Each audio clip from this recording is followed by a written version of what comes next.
કેમ ભાઈ આવી રીતના સ્ટાઇલમાં બેઠો ને ખંભો ઊંચો રાખ્યો? પુષ્પા 2 જોઈને આવ્યો હો એટલે. બસ જોયા એકલા એકલા? હા તો એમાં રાહ કોઈની થોડી જોવાની હોય? અરે ફિલ્મમાં પુષ્પાની ફાઇટિંગ તું જો, એની એન્ટ્રી તું જો, અરે જોરદાર હે. બસ ભાઈ હવે મારે તારી વાત નથી સાંભળવી, હજી મારે પિક્ચર જોવા જવાનું બાકી છે. હું તને કહી દઉં ભાઈ, અહીંયા બેઠા બેઠા આ ભાઈ ઉભો રે, એમ એક નવો ડાયલોગ આવ્યો હે, હરગીઝ ઝુકેગા નહીં સાલા. અરે ભાઈ ગાડીમાં ને હેલિકોપ્ટર લઈને જાય છે ફાઇટિંગ કરવા.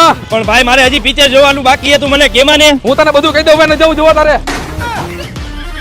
અરે પુષ્પા 2 14 દિવસમાં 1500 કરોડ કમાણું છે ભાઈ, હવે તો જોવા જા.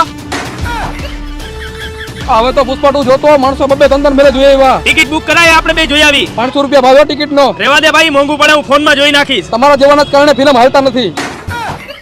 તમે ફિલ્મ જોયા કે નહીં આમાં કમેન્ટ કરજો, અને કેવું લાગ્યું એ પણ કહેજો.